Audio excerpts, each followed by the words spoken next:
para todos nós. Preceitos básicos da arquitetura bioclimática. Primeiramente, ser capaz de gerar, acumular e transmitir calor no inverno e frescor no verão. Nada mais é também do que você reter calor quando é necessário, você tem um ambiente ou um período muito frio, você busca reter esse calor o maior tempo possível, e o contrário, você está num clima muito quente, você dissipa esse calor, se isola desse calor aí da melhor forma possível. Para isso, nós devemos otimizar recursos e materiais, diminuir o consumo energético e ser uma estrutura com baixos índices de manutenção durante sua vida útil. Não existe arquitetura bioclimática com alto custo de implantação ou de operação. Eu não consigo intitular arquitetura bioclimática com sistemas muito complexos e sistemas caríssimos. Isso aí é engenharia, é outro assunto, não tem demérito nenhum, mas não é arquitetura bioclimática. Nossa ideia aqui é resolver os problemas ou gerar conforto térmico sem a necessidade de custos altos. E para isso, nós temos que conhecer o clima local de onde nós estamos projetando. O clima é a chave da concepção da arquitetura bioclimática. Tá? Aqui nós temos um exemplo, no meu ponto de vista, primoroso de arquitetura bioclimática numa residência. Essa residência ela é de um conhecido arquiteto meu, troco ideias com ele há bastante tempo, desde a minha graduação. Will, mais conhecido como Will, ele é um americano e é especialista em projetos no deserto. Durante a nossa apresentação, nós vamos ver algumas coisas dele. Um cara bastante acessível e trata a luz e a retenção de calor de forma primorosa. Um camarada muito acessível, vale a pena vocês anotarem essa referência, que ele pode ser uma chave de muito conhecimento para todos. Um dos parâmetros mais importantes que nós temos que considerar ao projetar nossos edifícios, sendo ele residência, edifícios comerciais, é o conforto térmico.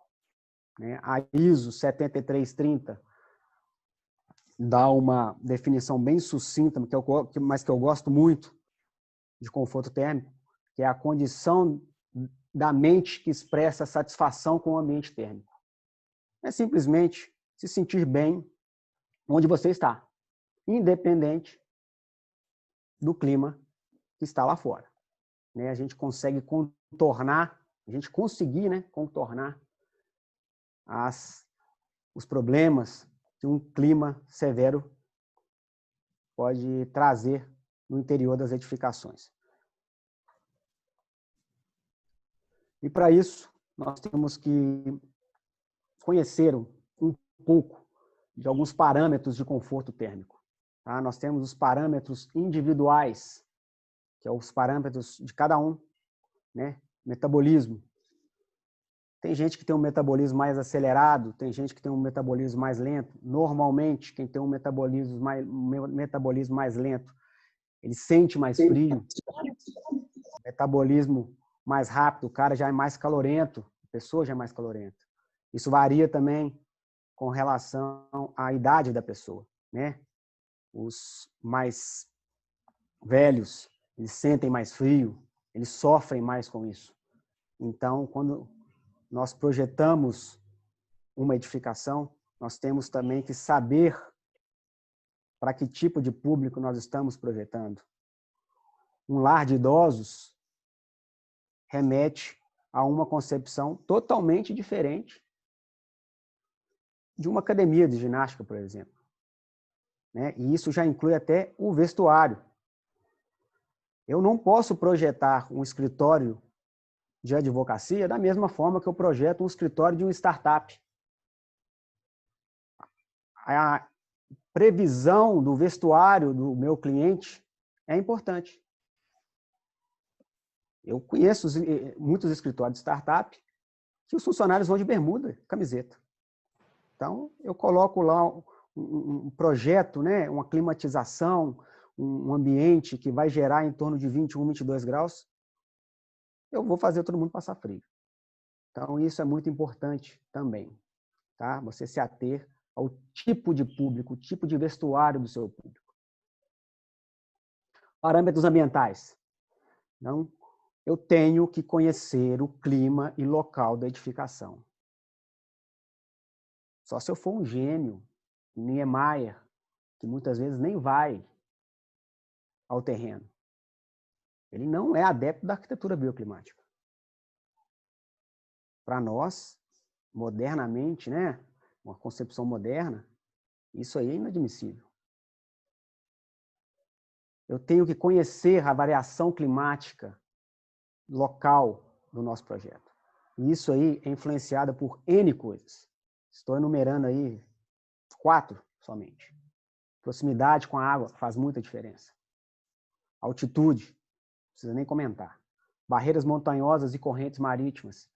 Né? Uma casa, um edifício perto da praia tem uma concepção totalmente diferente de um edifício aqui em Belo Horizonte, em Nova Serrana. Vegetação, né? Nós temos nos projetos, em condomínios, aqui perto de Belo Horizonte, onde eu resido, que são totalmente arborizados. A vegetação influencia diretamente. O clima da minha residência é totalmente diferente, que eu moro perto do centro, totalmente diferente do clima da periferia. Então, nós temos que sempre nos ater a isso. Nós temos também uma boa fonte de informação, que é a NBR 15220, parte 3. Ela fala do desempenho térmico de edificações. Ela é direcionada, a princípio, a arquiteturas de cunho social, a residências de cunho social. Mas ela me traz muitos parâmetros e condições de contorno que exemplificam bem o que fazer, né, o que prestar atenção num projeto de uma edificação de acordo com essas zonas em que a NBR dividiu o Brasil. Vale a pena. Ela fala de tamanho de abertura para ventilação, proteção das aberturas de acordo com cada fachada, né? Vedações externas, como devem ser as vedações, os exemplos de vedações, e estratégias de condicionamento térmico. Tá? É uma ótima fonte e, assim, uma didática muito boa. Eu sou fã dessa norma de desempenho. Clima. Conceitos básicos e rápidos, tá, gente? Características gerais, o macroclima. Ele representa as características gerais de uma região. Coisa muito macro. Um clima tropical, um clima subtropical, um clima desértico. Mesoclima. Uma escala de conceito mais próxima à edificação. Já é uma coisa local, né? Eu já tenho ali uma, como eu posso dizer, uma proximidade da edificação que já me dá um leve direcionamento de projeto. Aí vem o microclima. Esse nós temos que conhecer profundamente. É onde está a nossa edificação, é onde está o nosso terreno, é as características climáticas do nosso terreno.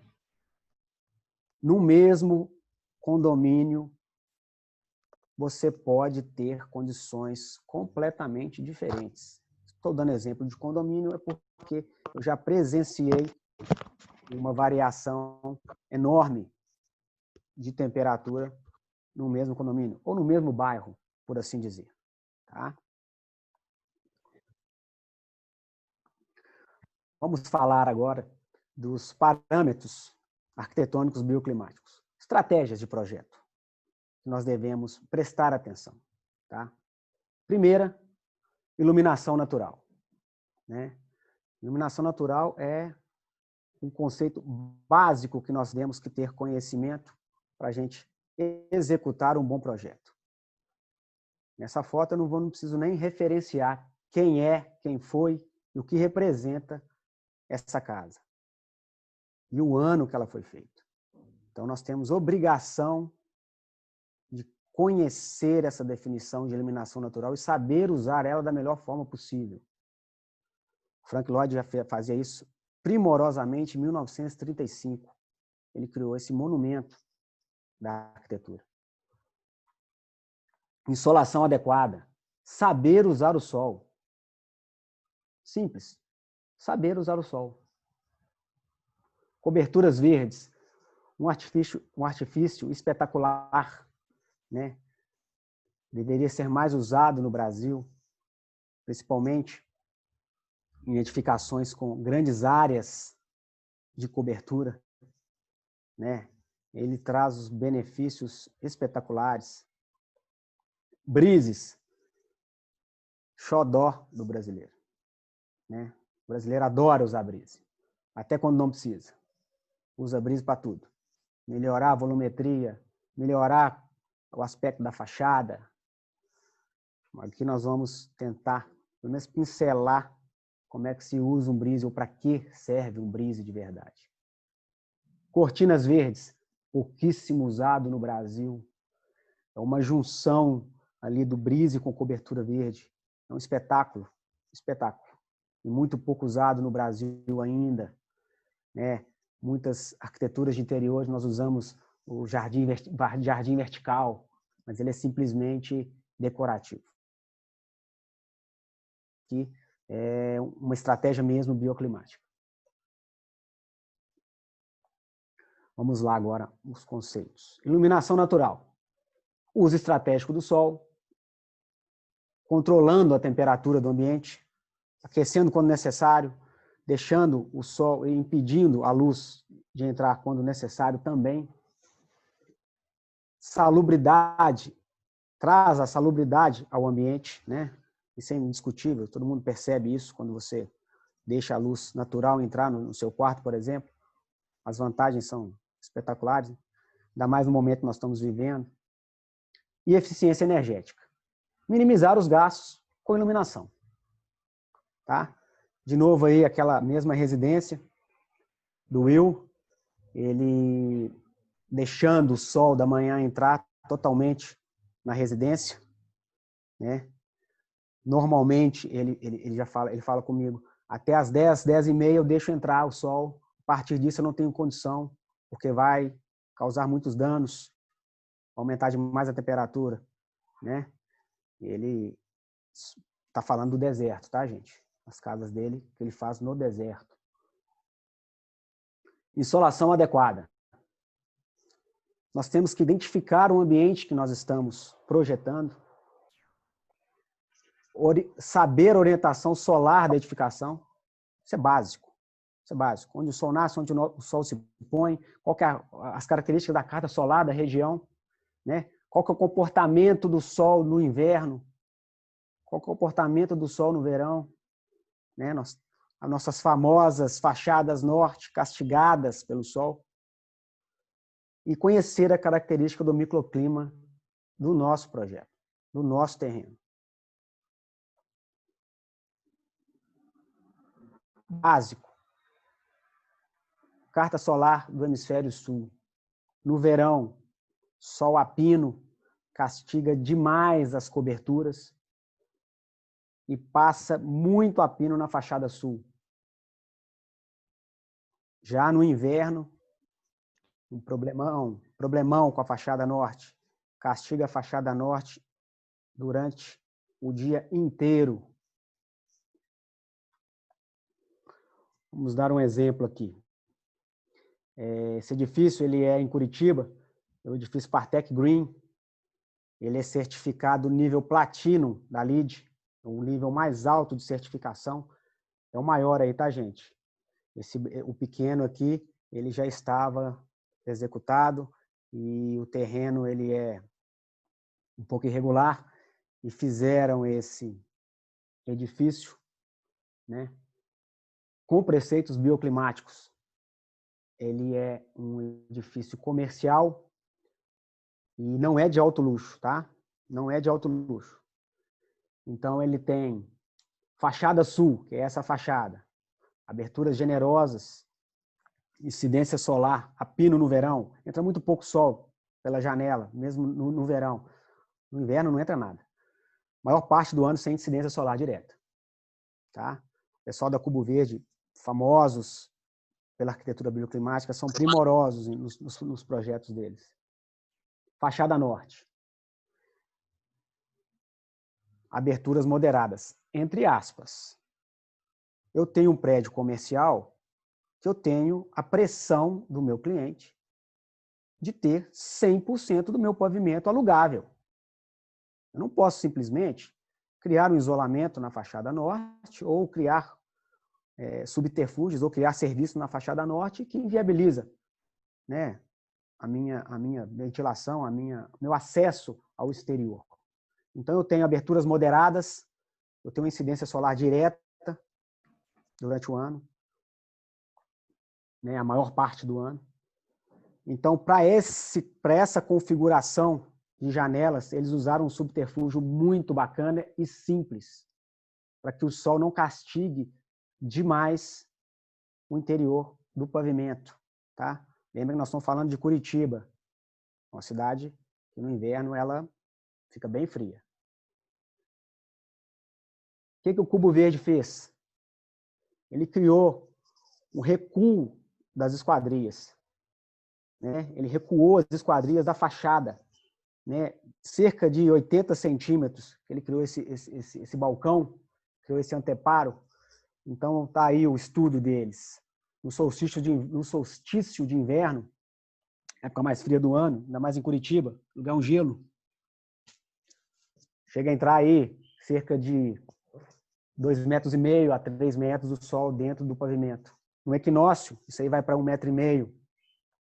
E no verão, por causa desse pequeno recuo, não entra nada de sol direto nas janelas. E as janelas não são pequenas. O peitoril é baixo. A verga, alta. Né? A altura da verga, em relação ao teto, é pouca. Né? E eles conseguiram aí solucionar esse problema.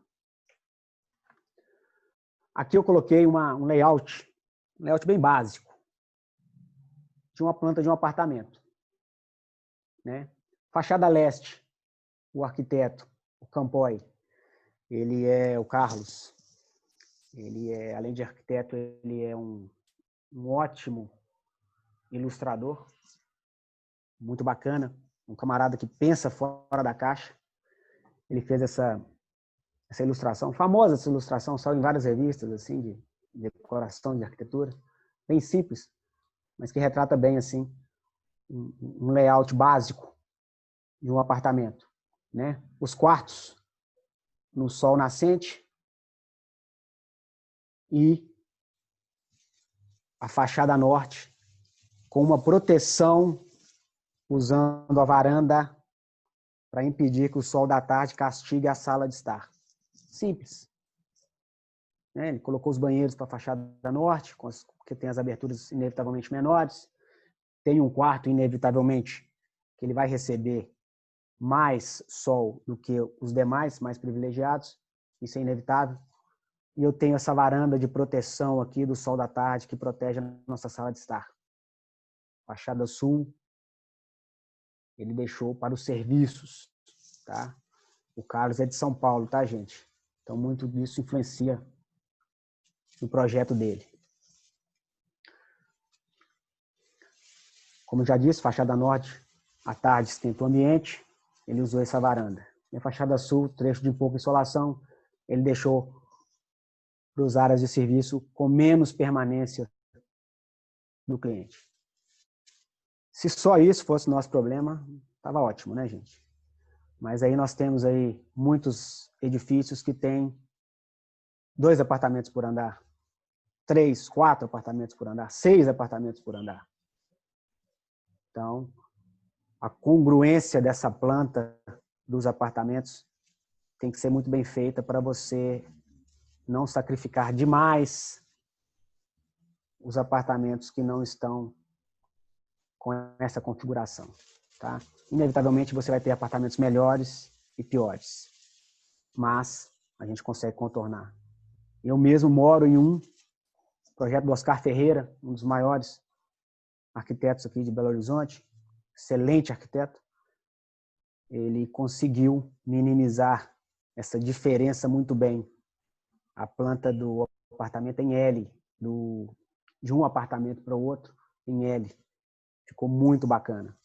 A minha suíte, ela toma o sol da manhã espetacularmente. Só que ele pôs a minha área de serviço para a fachada norte, que protege a minha sala. Minha sala tem uma varanda, estou nela aqui agora. Ela pega o sol da manhã na varanda aqui. É um pouco gelado. Meu prédio é muito exposto a vento. Ele está de frente para a Serra do Curral. Mas o apartamento é espetacular. Então, a diferença dos dois apartamentos, são 2 por andar somente, não é tão grande. Tá? Muito bacana. Continuando. Vamos falar agora da cobertura verde, né? Ou telhado verde, ou jardim suspenso, né? Deveria ser mais usado no Brasil, não é tão usado. Eu sou fã, adoro. Proporciona um isolamento térmico espetacular nas nossas coberturas. Traz um benefício estético primoroso. E ainda cria, né, um ambiente que a gente pode apropriar ele de forma bem qualitativa. Vamos ver como é que se faz uma cobertura verde tecnicamente perfeita. A princípio, eu tenho uma classificação. Ela é importante para uma coisa somente, né? Um telhado verde extensivo, com um substrato ou com a terra vegetal de 6 a 20 centímetros somente, né? Não consegue plantar vegetações de porte, né? Semi-intensivo com estruturas de 12 a 25 e intensiva com altura de 25 a 40, né? Que você consegue, essa intensiva você consegue até plantar árvores de médio porte, tá? Por que essa classificação? Eu gosto de apresentar essa classificação para vocês prestarem atenção e ficarem espertos com a sobrecarga que vocês podem gerar na laje do cliente, ainda mais em reforma.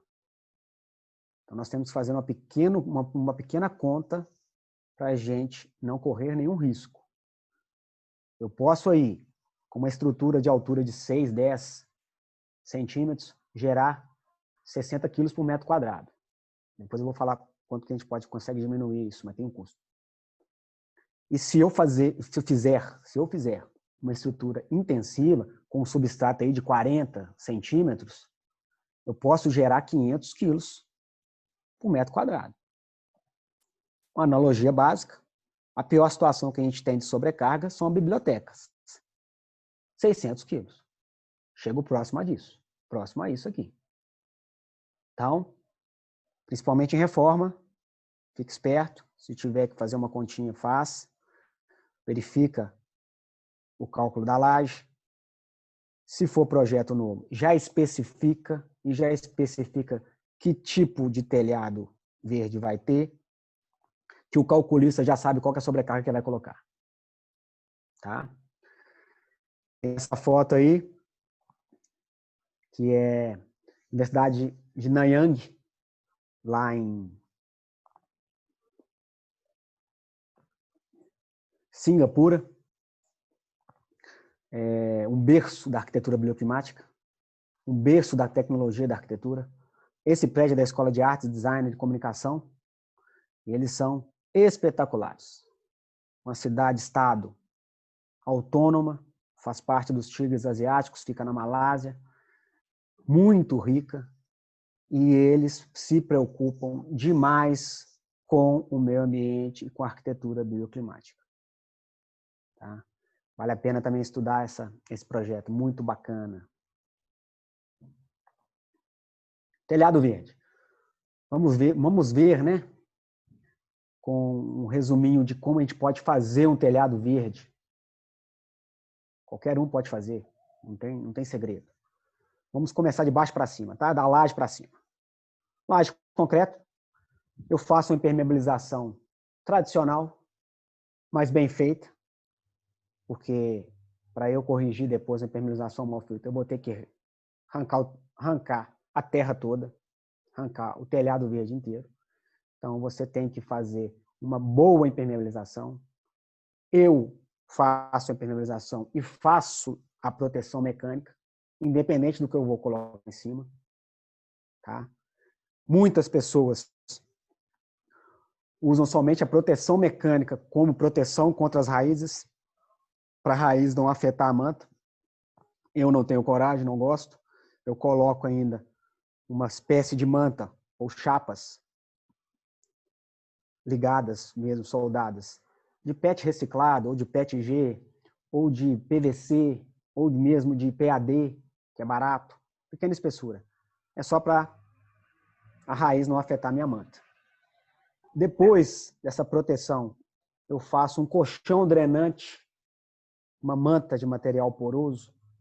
Você tem mantas aí que já vem pré-fabricada, como se fosse essa verde aqui, um aramadozinho. Você pode comprar ela de 50 por 50. E ela tem uma espécie de encaixe, ela tem uns copinhos que ela armazena um pouco a água, mas é muito cara. Eu costumo fazer com manta de geotêxtil. Eu mesmo faço em loco.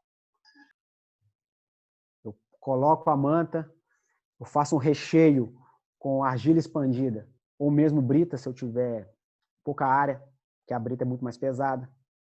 E eu faço um charuto com essa manta e resolve o problema. Depois disso, eu tenho substrato ou terra vegetal. Tá? Muita gente recomenda colocar só substrato, que é 3 vezes mais leve, mas é mais do dobro do preço de uma terra vegetal. Então, eu faço uma mescla, 1:5. Se eu tiver pouca área, faço 1:3. Então, eu consigo diminuir um pouco o peso, mas eu não onero tanto o projeto. Tá? Respeitou isso, gente? Sucesso. Não tem erro. Brises. Xodó do brasileiro, né? Todo mundo gosta de usar um brise. Resolve o problema. Nós vamos estudar um pouquinho do brise aí, além da estética. Temos para todos os gostos e bolsos.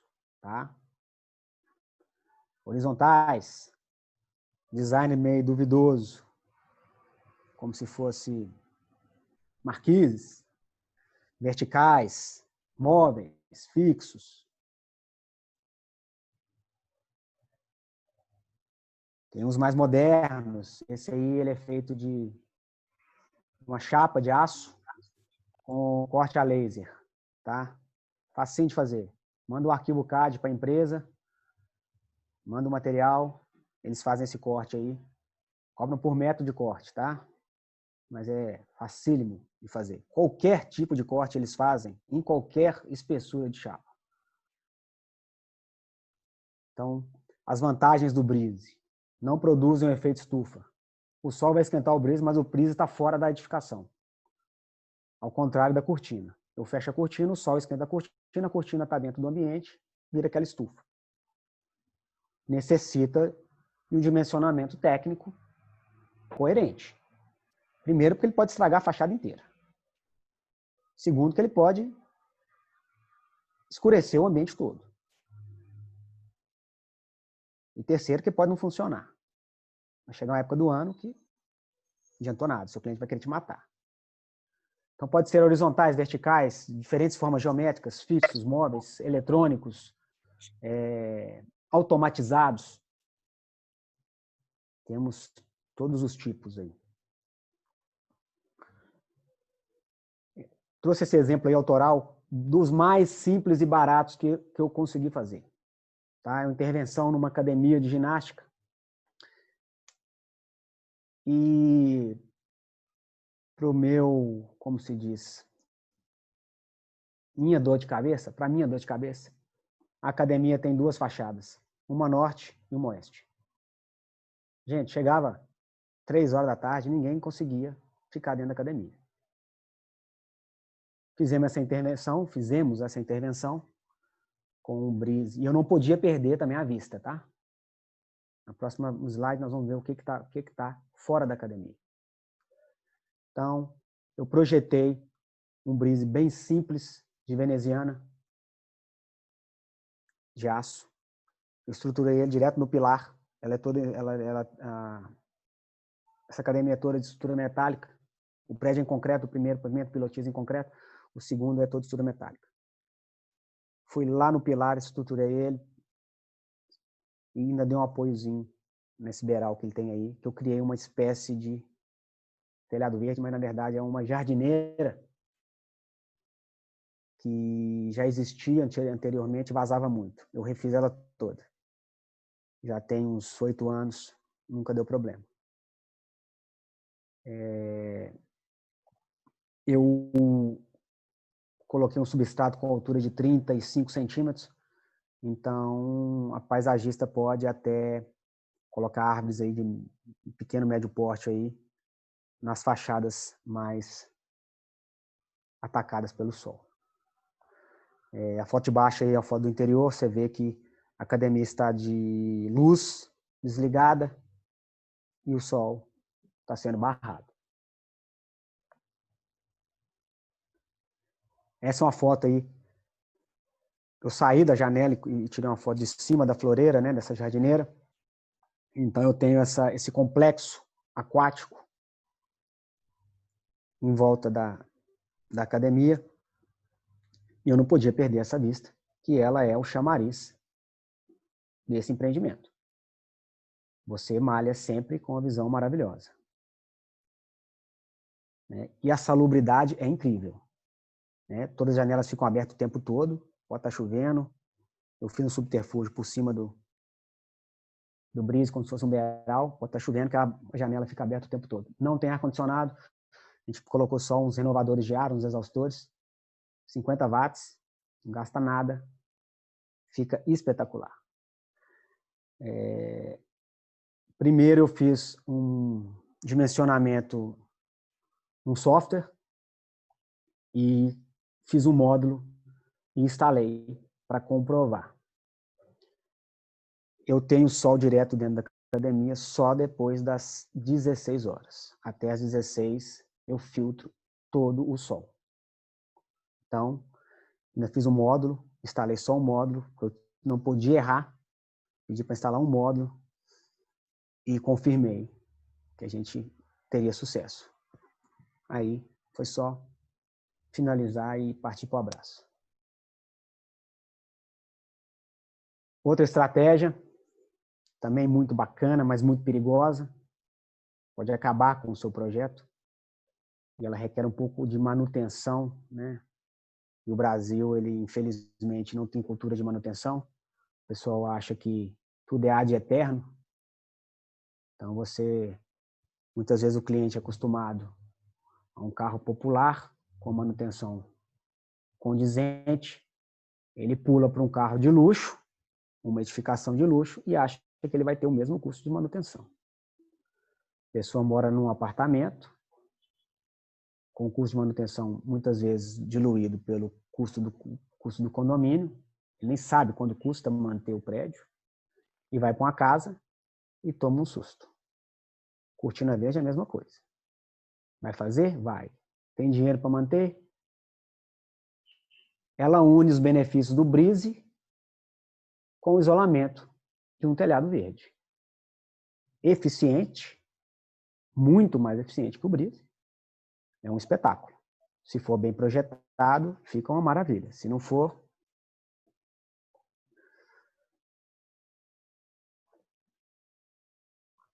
estratégia de controle solar, ela forma um colchão térmico bem melhor do que o Breeze. Tem que ser feita independente da fachada do prédio, porque se você deixar a trepadeira igual você deixa em muro, ela acaba com a sua fachada. E você tem que ter uma paisagista ou uma bióloga para fazer essa especificação técnica da trepadeira. Você pode até usar com ela, que ela faça um dimensionamento de uma vegetação perene, que quando você precisar do sol no inverno, ela vai estar bem ralinha, né? E não vai esfriar demais o seu ambiente. Vários tipos. Essa é a mais simples, modular. Você pode montar ela no chão, depois vem instalar ela na fachada. Inclusive pronta. Nada mais é que um vaso de jardim, uma jardineira, um vaso, aqueles retangulares, que você especifica uma trepadeira e monta um subterfúgio para ela subir. Não tem segredo. Tipo treliça, é muito bacana, mais cara, a manutenção também é mais complicada, mas é um aramado de treliça, né, estrutural, que você especifica a vegetação e ela cobre a fachada. Aí vai do seu gosto, né? A densidade dela vai do seu gosto e da sua necessidade. Esse Henrique, ele é um arquiteto chileno, e esse Mário Cunha é italiano. São dois prédios diferentes, tá, gente? O Henrique está no Chile mesmo e o Mário está lá em Roma. Espetacular.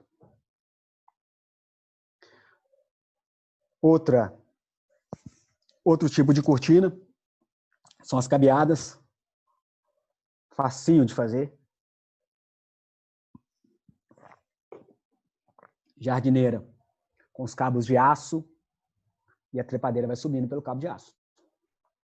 Você pode também fazer isso usando as jardineiras em cada peitoril de varanda e põe o cabo de aço que elas vão se preenchendo e cada condômino pode podá-las de acordo com a necessidade ou com o gosto. Uma dica, eu não gosto de usar o cabo de aço revestido. Eu prefiro usar o cabo de aço inox. Não é muito mais caro que o comum, não. Pode ser bem fininho. Mas ele sem revestimento, porque a trepadeira sobe mais fácil. Muito bacana também. Tipo malhas, quase igual a treliça, só com as malhas menores. Você pode ter malha até de cordão, igual rede de vôlei, rede de tênis. E vai plantando e vai deixando que elas, né, cubram da melhor maneira que vocês acharem a fachada. Você pode também fazer tipo xaxim, né? Que são aqueles vasos, como se fosse um jardim vertical. Você pode fazer isso também. Mas muito cuidado. Eu, particularmente, acho que, independente da necessidade que esse prédio teve,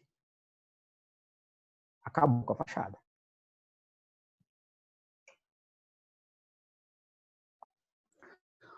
Vamos subir o nível aqui da conversa. Tá? Um breve estudo de caso aqui.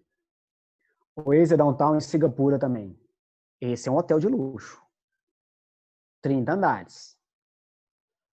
Concepção sustentável. Como todo grande empreendimento em Singapura. E ele foi feito para o uso mínimo de climatização artificial. É inevitável? É inevitável. Mas no final vocês vão ver o que eles conseguiram. Singapura está a 130 e poucos quilômetros da linha do Equador. O clima, vou fazer uma analogia, é igual Belém do Pará. Então vocês já sabem. É a antessala do inferno. Chove o ano todo, tem chuvas torrenciais, até piores que aqui. Não que Belo Horizonte esse ano, né? Não tem jeito de ser pior. Mas chuvas torrenciais, um sol durante o ano inteiro e umidade em níveis altíssimos.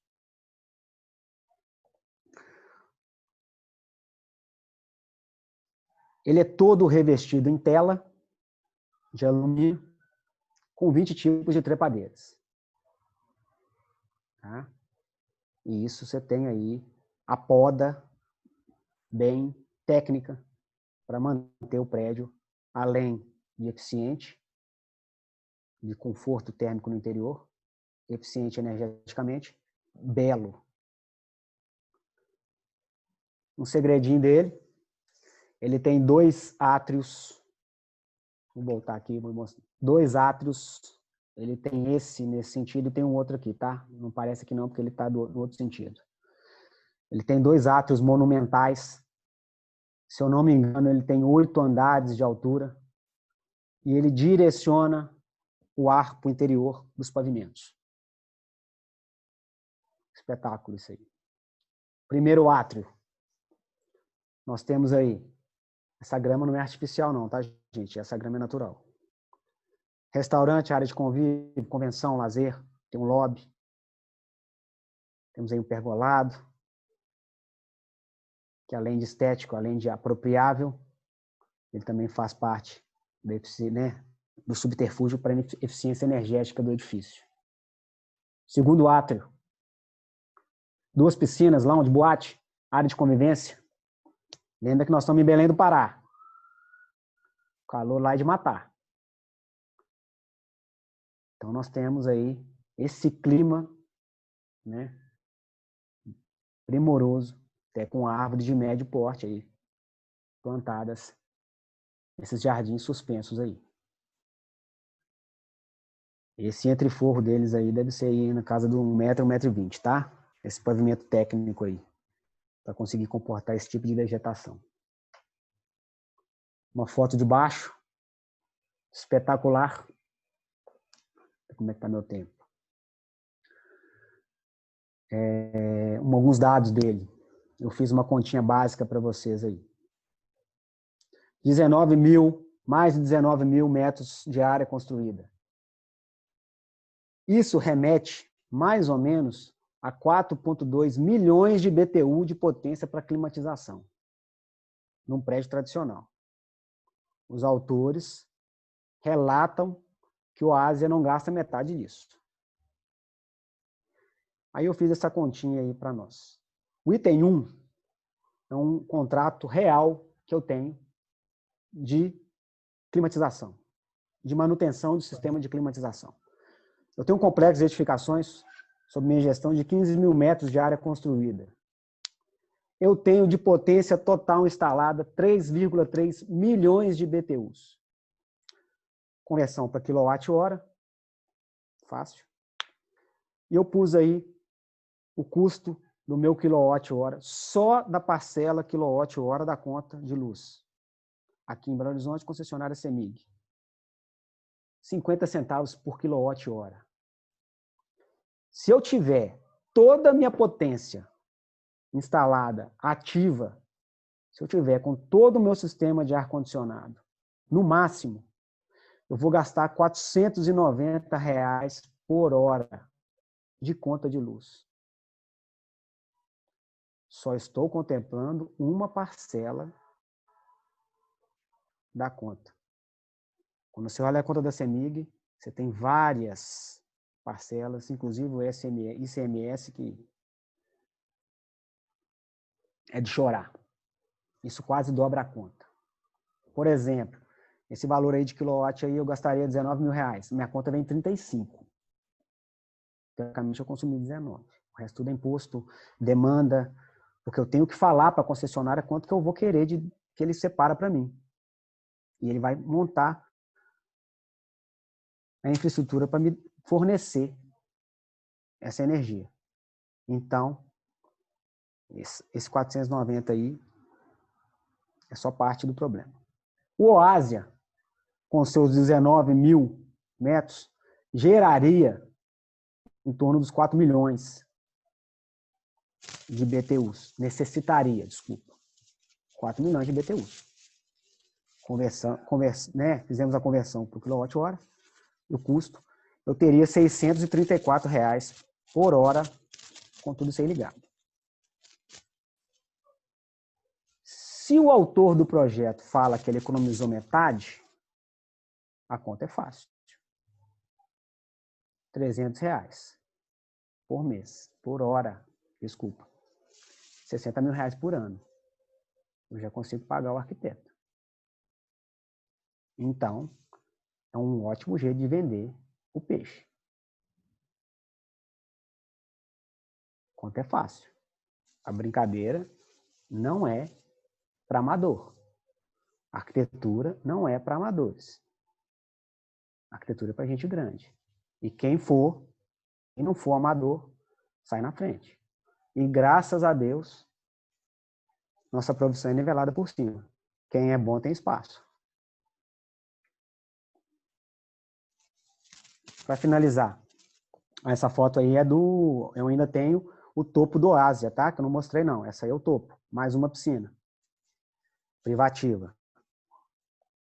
A gente vê aí que tá tendo até estrutura verde, né? Porque a vegetação tá subindo até pelos pilares. Arquitetura bioclimática. Tem que gerar eficiência energética. Não adianta gerar custo. Tem que ser sustentável. Ninguém vai pagar uma arquitetura bioclimática só para falar que você tem preceitos verdes. Tem que ser sustentável. Tem que realmente ser sustentável. Isso eu falo até de dinheiro. Tem que agregar valor para o cliente. Tem que agregar valor econômico. Tanto para ele, inevitavelmente vai ser para nós. E quem que é o responsável por isso? Nós. Nós somos o protagonista desse processo inteiro. Se a gente assumir esse papel, a gente resolve o problema. Vai longe. Se ficarmos como profissionais de produção somente, nós não estamos fazendo arquitetura, nós estamos desenhando. Algumas referências. Vale a pena dar um print aí, porque tem muita coisa boa. Quem quiser, quem quer achar interessante aprofundar sobre o tema, tem muita coisa boa aí, além do que eu pus nos projetos. Nada melhor do que usar projeto para saber fazer projeto. Vamos estudar os feras, vamos estudar os melhores, vamos aprender com os erros dos medíocres. Agradeço muito a oportunidade. Estou deixando aí meus contatos. Estou à disposição para qualquer dúvida, interesse, bate-papo. E só tenho a agradecer. E passo aí a palavra ao Lucas para que ele faça as considerações, as dúvidas. Eu estou à disposição de vocês. Muito obrigado. Espero não ter delongado demais. Espero ter sido ter sido objetivo.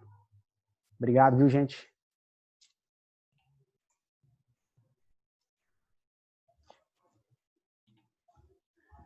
Bom, só temos a agradecer essa palestra aí fenomenal, né, do André Souza.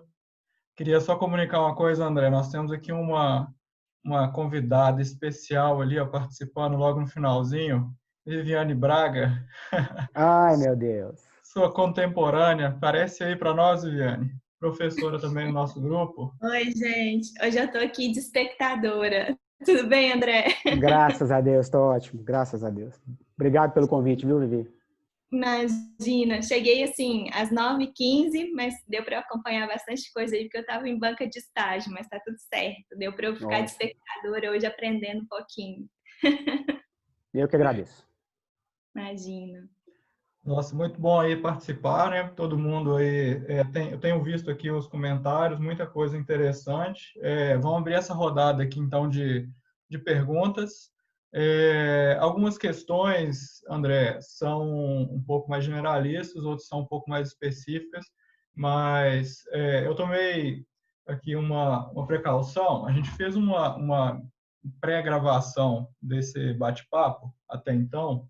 Eu queria pedir sua permissão para depois fazer essa publicação para os alunos, né, desse nosso Perfeito. encontro, né? Então, Ótimo. tem essa gravação aqui registrada, senão eu só ia descartar, mas como não tivemos tempo, né, de fazer isso. Alguns alunos solicitaram, obviamente também, se for possível, esse slideshow, se for uma possibilidade, a gente poderia também fazer esse lançamento, até porque algumas coisas têm a ver com algumas normas que você citou, só aqueles chamados mesmo, até o apontamento do print aí no final. E se for possível, a gente também pode encaminhar. Mas encaminhando, eu acho que a gravação já fica tudo muito esclarecido também, né? Posso encaminhar a palestra na íntegra, sem problema. Sensacional. Então, aí, pessoal, essa parte aí já está resolvida.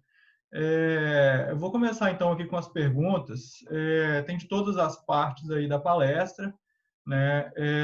Lá no início, o Gabriel Oliveira perguntou se você tem uma preferência de horário para visita a um terreno para conseguir observar melhor as questões bioclimáticas, né? Climáticas principalmente, né? Essa foi a pergunta aí. Não dá para ir uma vez só, não. Não tem jeito. E, no mínimo, eu gosto de ir 3 vezes. De manhã, meio-dia e 5 horas da tarde. Não tem jeito. Né? Se eu já sou familiarizado com o clima, fica mais fácil. Mas, mesmo assim, eu tenho que fazer uma visita completa. Então, eu tenho que ter, no mínimo, 3 visitas. Não tem jeito. Eu até não sei se você compactua da mesma metodologia, mas eu até uso muito aqui no escritório uma prévia de estudo, né? A gente faz projetos regionais, às vezes não é na mesma região que a gente reside, né? Então a gente faz uma prévia aqui no escritório de uma análise um pouco mais pormenorizada, preliminar antes do que é o lugar que a gente está indo, se tem alguma característica de topografia, relevo, acidentes, né? Questão de água, bem generalista, para depois sim marcar essa questão de visitas. Não sei se você concorda que isso seria um apontamento ou se só na visita mesmo, presencialmente, você já consegue tirar essas dúvidas quanto a condicionamento mesmo climático. Eu uso tudo que eu posso. Antes, durante e depois. E não tenho preconceito, não. Vai Google Earth, vai tudo. Também acho. Bacana. Então, vamos pular aqui para a próxima pergunta. Do Dinho Edmarques, ele perguntou se poderia listar, né, sugerir algum site ou algum material para aprender mais sobre o assunto de, provavelmente, bioclimático, né? A parte bioclimática, e também perguntou sobre as normas que foram passadas durante a apresentação, se você poderia passar de novo. Se a gente passar o material, automaticamente ele já vai ter essa segunda parte. Mas a primeira, então, seria se você poderia listar algum site, algum material específico para ele aprender mais sobre arquitetura bioclimática. Tem um livro, eu não sei se ele está na minha apresentação. Deixa eu ver aqui se ele está na apresentação, na bibliografia, que é um livro espetacular. Deixa eu ver se eu acho ele aqui.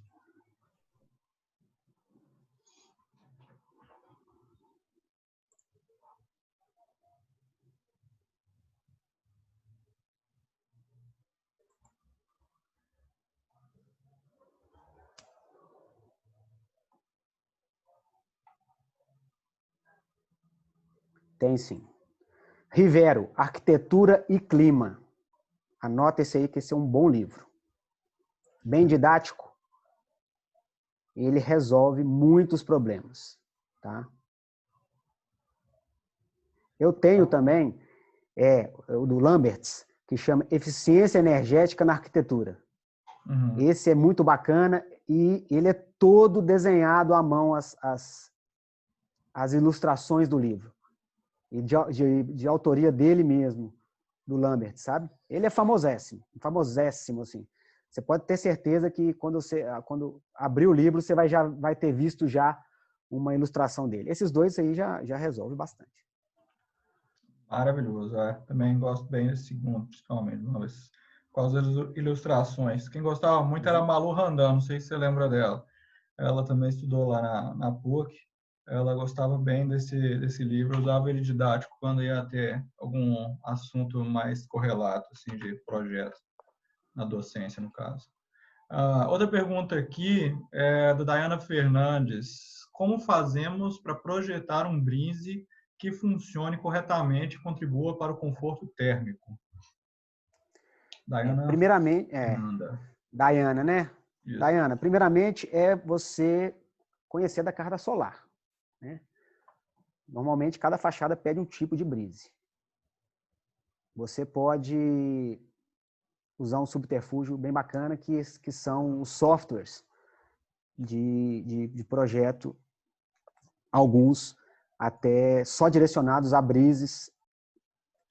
Tem um que dá Ecotec, Suntool, né? Suntool. Básico, muito fácil de mexer. E ele resolve o problema. Ele gera, você vai ver a sombra direitinho, o horário, você referencia ele, georreferencia ele, a fachada, e você resolve o problema. Você tem ali todos os tipos de brise para você testar. Tá? Eu já usei até o 3D Studio para testar a brise. Você consegue georreferenciar o projeto e o horário que você quer analisar. Tá? Não tem segredo. Tem vários, pode procurar no Google que você vai ver vários, digita em inglês, né? Projeto de brise, né? Ou dimensionamentos de brise em inglês. Você vai ter vários aí. O Ecotec, ele é Suntool, que chama, e a empresa que é Ecotec. Ele é de graça, tá? A versão básica dele já resolve. Você não consegue gravar muita coisa e tal, mas resolve o seu problema. E o conhecimento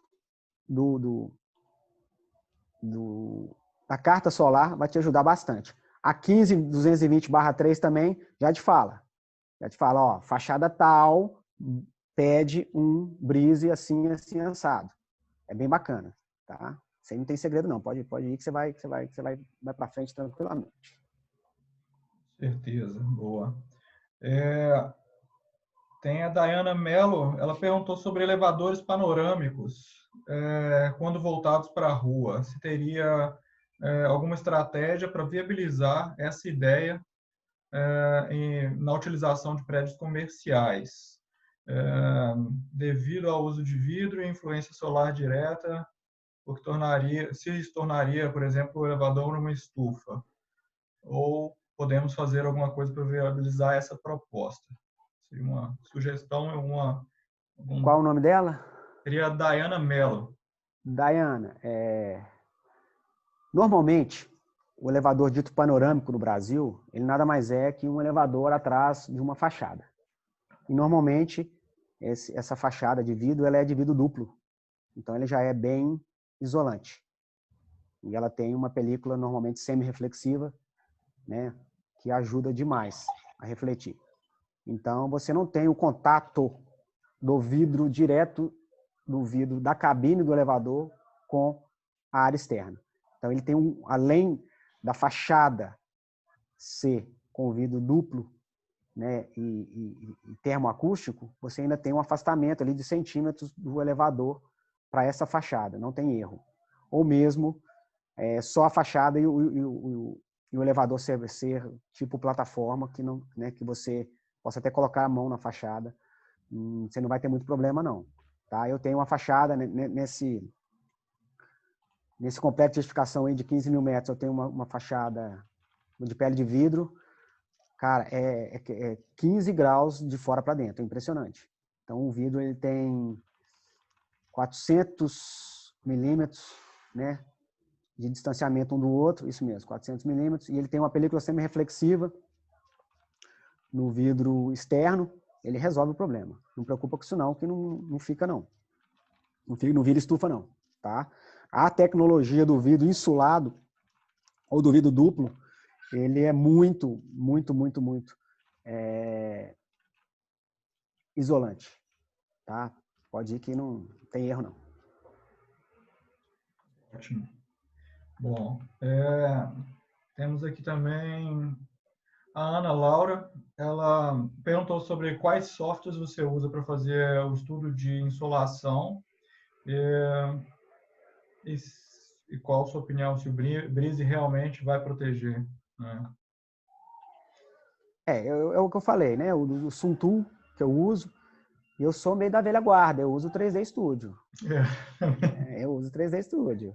Eu tô Revit agora, mas o Revit eu não renderizo. Eu terceirizo a renderização. Eu não consigo acompanhar a moçada. Né? Não é viável economicamente para mim eu perder tempo renderizando. Eu faço 3D no máximo e já sapeco e terceirizo. Sem dúvida. Falo isso muito na aula. Não é má vontade. Às vezes é que realmente não é economicamente viável para todos os escritórios fazerem as mesmas coisas. Né? Por isso que eu compactuo muito com uma frase que você falou aí no final da sua apresentação, que é: a arquitetura realmente não é para amadores. Por quê? Porque nós somos um conhecimento específico que, quando ele é bem empregado, ele é muito valorizado. Então, assim, falar mais do mesmo não justifica. Nós temos que ser especialistas nas nossas áreas. Né? Eu sou mais radical, tá? Eu estou poupando um pouco aqui. Eu acho que tem que o arquiteto tem que ser gestor de projeto. Tem. Não existe profissional mais qualificado para ser gestor de projeto do que o arquiteto. Não estou falando de projeto de edificação, não. É qualquer tipo de projeto. Mineração, industrial, entendeu? A gente bem formado, né, o arquiteto bem formado, ele lê qualquer projeto. Sim. Ele bate o olho no projeto e olha, está errado. Pode ser uma energia nuclear, né? O cara vai olhar e vai falar, está errado. Eu fiz uma montagem de eletromecânica de um gerador de energia, eu tive que estudar muito, mas no princípio da montagem eu bati o olho e falei, está errado, não preocupa não, pode devolver essa peça. Pode montar 100. Como assim? Eu falei, pode montar 100, veio errado. E o engenheiro eletricista falou, não, eu falei, pode montar 100, veio errado. E deu no que deu. E eu depois expliquei para ele, eu só estou lendo o projeto, cara. Tá aqui. Essa peça não existe. Uma peça, né? Tá faltando. Não tem essa que não existe. Eu sou meio radical. Mas tá certo. Eu acho que é por aí também. Né? Fazer o mais do mesmo é muito pouco para a nossa área mesmo. Deixa eu ver aqui mais alguma coisa. Bom, temos... qual o melhor custo-benefício para um edifício corporativo? Fachada ventilada ou cortina verde? Fachada ventilada é muito mais barato. Sim. Não tem dúvida. Manutenção, aqui em Belo Horizonte, até prédios residenciais estão com fachada ventilada. O custo é irrisório. Não impacta na obra. Pode especificar que não impacta na obra. Bacana. Aqui temos também Augusto Morato. Em relação a aberturas zenitais, como podemos utilizar de maneira que contribua com a iluminação natural? Em qual tipo de ambientes é mais interessante o uso das mesmas? E outro, na mesma pergunta, mas seria difícil a execução dessas na obra? Não. Você já bate a laje, você já faz a laje com abertura zenital. Você já tem o contramarco pronto. Quando você vai comprar a janela zenital, ela já vem com o contramarco. Então, você já bate a laje com o contramarco no local. Não tem problema nenhum. Eu não gosto de pôr em quartos. Sala de estar, você pode colocar, varanda, você pode dar um tchan. Conheço banheiros. Né? Eu tenho um contemporâneo que fez no banheiro do apartamento. Ele fez um banheiro no apartamento da varanda. E ele colocou o teto de vidro. Ele era o último andar, não era cobertura, mas era o último andar. Fica espetacular. Eu não gosto no quarto. No quarto eu acho que não... eu quero um teto solar. Na minha opinião, o gosto duvidoso, né? O design duvidoso. Isso é um motel. Né? Mas não tem nenhuma restrição. Pode fazer. Ela já vem com contramarco. Pode olhar a especificação. A gente já faz a concretagem da laje com ele no local. Assim, o contramarco. Né? Depois só vem parafuso a esquadria. Não tem segredo nenhum.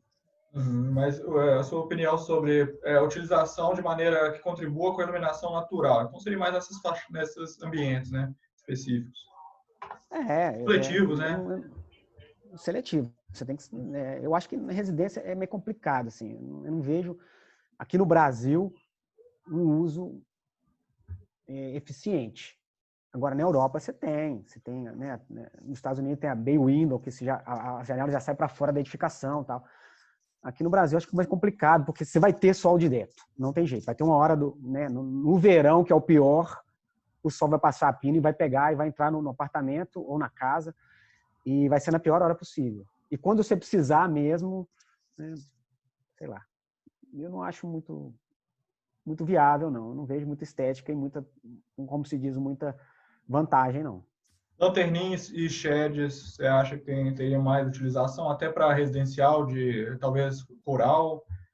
Né? Não, minha primeira pós-graduação, eu escrevi muito sobre influência da cobertura no conforto térmico. O lanterninha é o melhor. Sim. Até que na norma do mestrado, eu fiz um telhado termoacústico de PET, não de garrafa PET. Eu fiz com PET reciclado.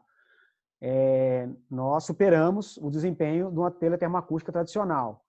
Só que a parcela que mais, como eu posso dizer, mais contribui para o conforto térmico é a ventilação entre forro.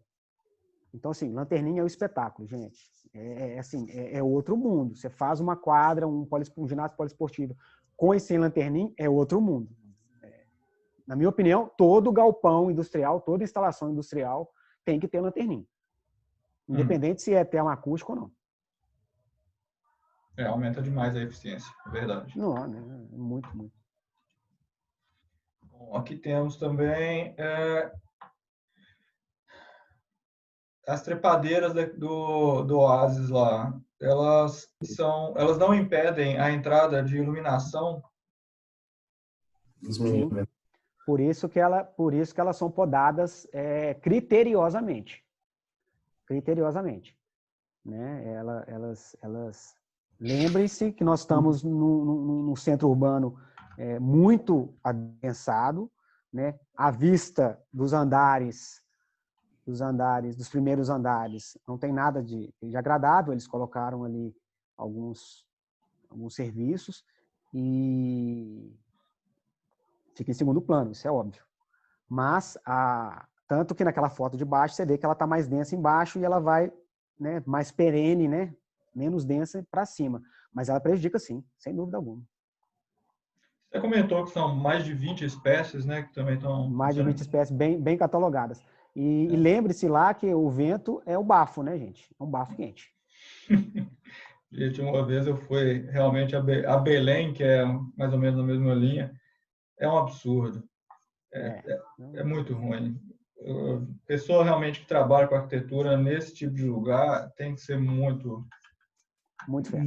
bem instruída. Bom, aqui está comentando, como você vê a disseminação do uso de placas fotovoltaicas na construção civil na atualidade? Eu adoro, só que é caro demais ainda.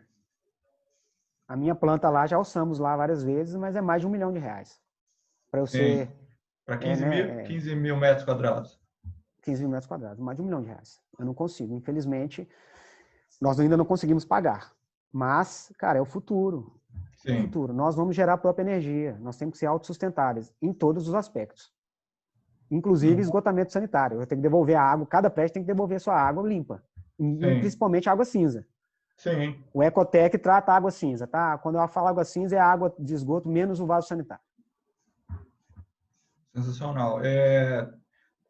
Tem uma questão técnica sobre... Partec, desculpa. Partec. Uma questão técnica mesmo sobre essa parte de fotovoltaicas, né? Então, não sei se todo mundo tem essa noção, mas não é simplesmente só você colocar a placa fotovoltaica. Você coloca a placa fotovoltaica, ela só coleta, ela só pegou. Mas, se você não tiver nada para armazenar isso, transformar isso, você não fez nada. Você basicamente... Os inversores são caríssimos. Por isso que é extremamente caro a tecnologia. Né? Fazer só o vidro que né, é sensível à luz não é o maior dos problemas. Né? Isso já vem sendo desenvolvido há muitos anos. Agora, essa parte de armazenamento e distribuição ainda entra com royalties, né, de algumas companhias. Isso tem muita, como se diz assim, coisas obscuras ainda, políticas, sabe? A gente não tem nenhum subsídio. Não precisa nem de subsídio, não. É só diminuir a tributação. Sim. Entendeu? Só, não precisa, não quero subsídio, não precisa pagar nada para mim. Eu só quero não pagar imposto 25%. 25% do que eu vou comprar é do governo. Não precisa disso tudo. É absurdo. É inimaginável. Outra questão aqui, bom, tinha muitas mensagens aqui falando sobre a palestra ter sido espetacular, etc, etc, muito bom, palestrante, a forma de falar. Aqui também tem perguntando se você tem um Instagram profissional. Não, não. Só o LinkedIn que é profissional. O resto é tudo pessoal. Aí. Uhum. Então, o LinkedIn lá, né, qual que seria para a turma? Deixa eu pegar aqui que eu não sei de cor, não. Peraí. Eu vou ir lendo aqui, ó. Palestra espetacular, show, muito bom, parabéns. Enchendo a bola aqui, ó. LinkedIn, eu vou copiar o link e vou pôr no chat aí, tá, gente? Beleza. Alguém perguntou quanto à gravação, Natália, me mandem e-mail no lucasc@prof.una.br para todos os alunos das todas as universidades aí, das faculdades que estão participando, que eu vou repostar para vocês, vou colocar ela no Drive e passo. Mas peçam falando o nome da palestra, né? Porque eu estou sendo anfitrião de outras palestras também, senão me confundo.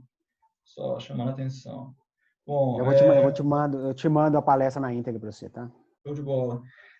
Paulo Marinho está te perguntando se você prefere usar placas fotovoltaicas ou telhado verde. Ou pode usar os dois? Pode usar os dois. Já tem muitos exemplos da empresa instalar a placa fotovoltaica em cima do telhado verde, sem problema nenhum. E agora estão surgindo as membranas fotovoltaicas. Elas são flexíveis. Muito bacana. Sensacional. Sensacional.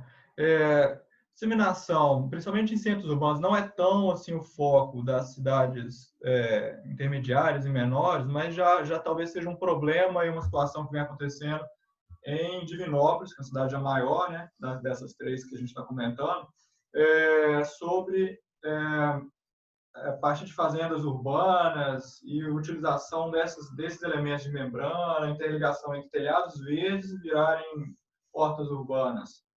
Você acha que isso já tem assim, um estudo, um desenvolvimento, uma frente arquitetônica no Brasil, ou ainda é extremamente tímido? Poderia ser uma frente até para eles que já estão inseridos nas cidades mais intermediárias e pequenas. Eu não entendi a pergunta. Você falou sobre o quê? Esse desenvolvimento das tecnologias para as fazendas, né, urbanas, né, que já são dentro de prédios, que estão utilizando, comprando até os rooftops, né, os telhados de grandes lugares, né, tanto indústrias e tudo mais. Se existe, primeiramente, pesquisas já desenvolvendo sobre esse tipo, estudo, né, sobre esse tipo de implantação e incorporação no Brasil, e se você acha que é uma viabilidade de área de atuação para eles, né, que já estão inseridos diretamente em cidades menores, onde já tem né, uma troca, uma inversão, né, de êxodo rural, já é bem consolidado. Isso no Brasil é muito diferente do resto do mundo. Então, cidades pequenas não tem tanta gente na roça, tem gente já na cidade. Se isso já seria uma frente até para eles em pensar nisso. Eu sou favorável a gente qualificar o meio rural. Né? Fazer essas fazendas onde eu tenho uma deficiência de infraestrutura e de geração de renda. Eu acho que é muito mais fácil do que a gente fazer nos meios urbanos, não tem nem dúvida. Né? Eu tenho no Vale de Jequitinhonha, já temos algumas fazendas solares. Sim. Né? São ainda da tecnologia primária, né? Vamos falar assim, né? A primeira tecnologia, não tem nada muito inovador, se for falar em questão de materiais, tá? Mas eu privilegio, a gente privilegia, porque a distância geográfica não faz falta, não faz diferença nenhuma, né? De onde você está gerando energia. Eu posso gerar lá no Vale do Jequitinhonha e usar no meu complexo, que é o que eu tenho que fazer, porque eu não tenho cobertura para isso. E se eu for pôr em cobertura, eu vou gastar muito para estruturar essa cobertura para receber essas placas. Entendi. Deixa eu ver aqui. O Augusto perguntando, que estratégia você usa para mostrar vantagens e desvantagens para clientes em obras menores, onde o custo na conta de luz não se mostra tão significativo quanto em projetos de grande porte. Se mostrar... Você não vende. Você não consegue vender, infelizmente. Uma casa, né, vamos falar assim, de tamanho, uma casa de 200 metros quadrados, vai gastar 30 mil reais de placa fotovoltaica. Eu conheço alguns empreendimentos que têm. Eu conheço empreendimentos que conseguem, a partir de um telhado que usaram, da casa do pai, ele vende e banca a energia elétrica de um apartamento e 2 lojas. E as lojas não são pequenas, tudo no interior. Eles usaram o telhado cerâmico, já estava estruturado, fizeram essa captação, gastou por volta de 35 mil reais, ele paga a energia do pai, do apartamento e de 2 lojas. As lojas são, não estou falando que são pequenas, não é de uma porta não, são lojas de moda feminina. Ele banca, mas é 35 mil reais que ele gastou. É um investimento, principalmente para a loja, muito baixo em relação ao benefício, né, de ponta. Porque só de considerar a iluminação e climatização de uma loja de vestuário já é uma coisa bem significativa. Mesmo com o uso de LED. Ainda mais que é em Patinga, tá? Ah, Patinga não é quente. Esse detalhe. Verdade. Quente é muito seco. A não sei se for perto das águas lá, mas é seco também. Verdade. Muito. Então, assim, gente, continuamos na mesma. A arquitetura você tem que estudar o caso. Querendo ou não, é por aí. Bom, Silvana Laianes, eu não sei se é exatamente isso, Laianes. Você concorda que muitas das estratégias do bioclimatismo são releituras da arquitetura vernacular local adaptadas para a realidade atual? Sem dúvida. Sem dúvida. Vamos aprender com os nossos avós. Não tem nem dúvida. Uma casa de adobe, gente, e com telha de barro, você entra dentro da casa, pode estar o calor que for. É um espetáculo. A gente olha aqui os tijolos, você fala assim, estou andando para trás. Estou andando para trás. Laje de concreto, exposta, nua, estou andando para trás. Sim, com toda certeza. Alguém comentou que é de Patinga, a Aline Fernandes. Não vou falar o nome da loja. Do pezão, mentira. Deixa eu ver se tem mais aqui. O pessoal aqui também parabenizando e tal. Augusto não foi bem claro no que referia às estratégias. Augusto, se você quiser repetir a pergunta, por favor, acho que a gente não entendeu desse jeito, né? A Dayana está também mandando um muito obrigado. André, palestra incrível, sensacional. Você abriu nossos olhos para muitas questões relevantes. E por aí vai. Bom, alguma questão a mais, gente? Queriam pontuar aí? O Augusto está falando sobre convencer clientes menores ao uso de técnicas de bioclimatismo. Eu não fico teorizando com o cliente, não. Eu já projeto como tal. E eu já falo o que vai gerar. Eu não fico... Você não tem que ficar explicando para o cliente as teorias da arquitetura, não. Você já fala os benefícios, gente. Qualquer venda. Você já fala que o cara vai ficar bonito. Você não vai falar que a bota é isso, você já fala que o cara vai ficar bonito com a bota. Né? Eu vendo assim. Eu vendo assim. Né? Eu falo que é inevitável. Não falo nem que vai ficar bom, não. É inevitável, tem que ter. Ponto final. Né? Eu vou fazer um galpão industrial... Eu não falo que eu vou ter que usar um brise numa fachada tal, um lanterninho por causa disso. Não, eu já faço com brise e com lanterninho. Se não tiver, inviabiliza.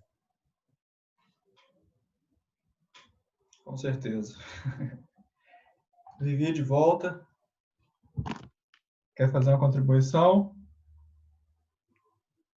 Não, estou me deliciando aqui com os alunos participando, né? Querendo ou não, nossos alunos são nossos xodós, né? E eu estou vendo que tem participação de alunos de outras faculdades também, né, Lucas? Ontem esteve participação do pessoal lá de Curitiba e tudo, e tô vendo que Sim, hoje temos aqui gente de Curitiba, já vi aqui em cima comentando. Só voltei aqui para ficar junto com vocês aí no final também. Ah, ótimo, muito bom sua presença aqui. E o André, mais uma vez, né, por todas as contribuições aí para os nossos alunos, abrindo a mente de todos aí, né?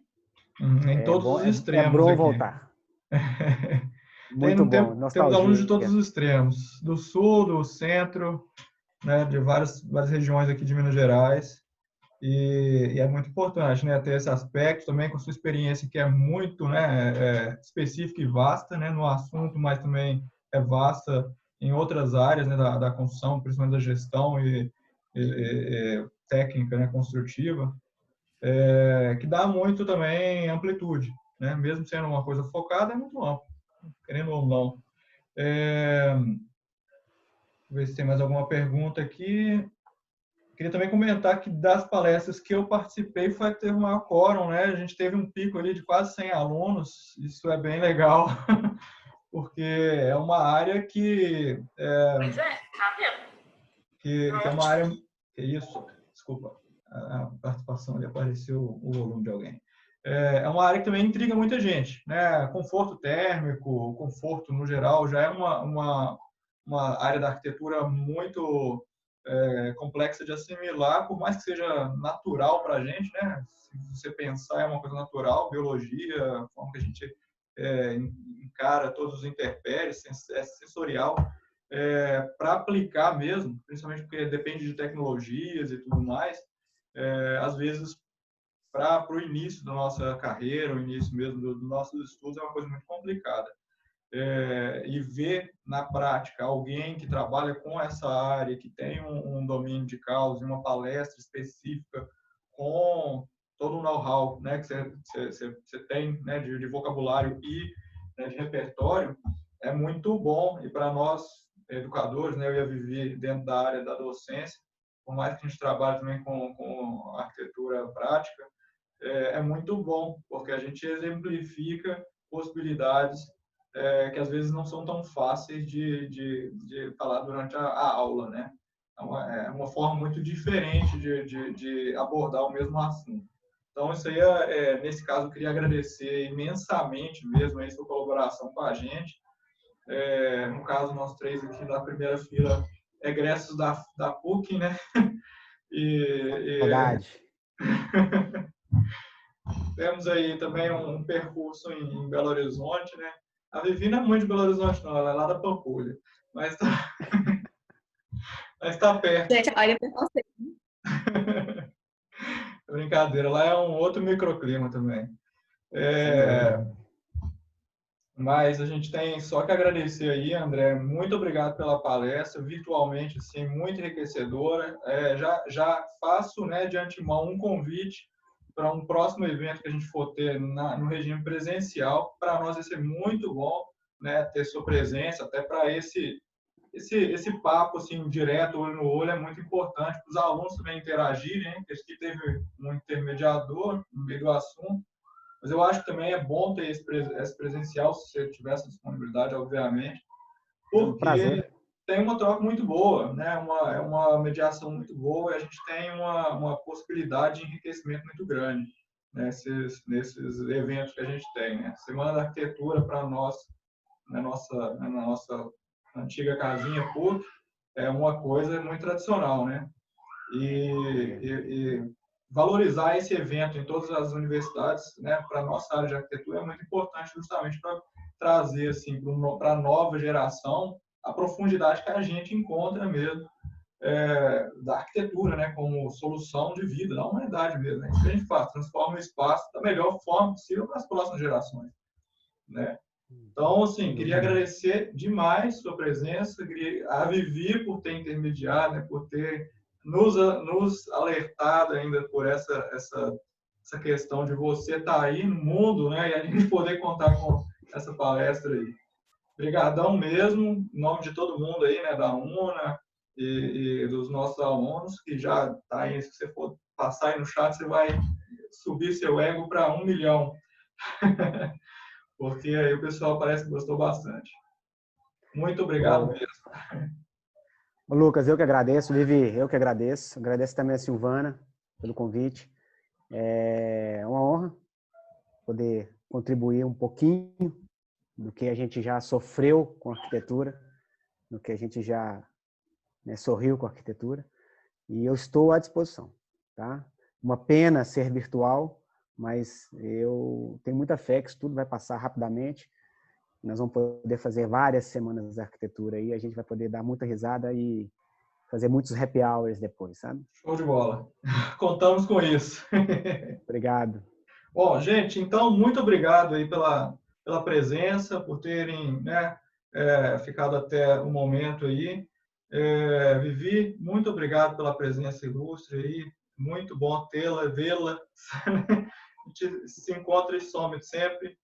André, mais uma vez, brilhante participação. Muito obrigado mesmo. Tudo de bom aí, sucesso. E até uma próxima. Gente, eu vou então declarar aí finalizada a nossa reunião de hoje. Muito obrigado a todo mundo que participou, de todas as outras faculdades. A resposta sobre as questões de certificação de outra faculdade, eu solicitei, eu não tenho essa resposta ainda. E quando eu tiver, se vocês quiserem me mandar lá no mesmo e-mail, né? Vocês podem me mandar lá no e-mail que eu tento responder assim que eu tiver o retorno. Inclusive, você tem o retorno disso, Vivi? Se o aluno da outra faculdade pode ter, porque eles matricularam pelo Simpla. Eu acredito que eles, preenchendo a lista de presença, eles vão receber a certificação automática. Agora, a questão da disponibilização do material da palestra tem que ser pelo e-mail mesmo. Sim, perfeito, então. Então, ótimo, gente. Muito obrigado, boa noite, bom fim aí de noite e até amanhã aí para quem for participar de uma outra reunião que eu for o anfitrião. Se não, nas outras também temos aí ótimas pessoas aí, ótimas palestras, um evento muito bacana. Obrigadão, boa noite. Tchau, tchau. Tchau, André, tchau, Vivi, tchau todo mundo.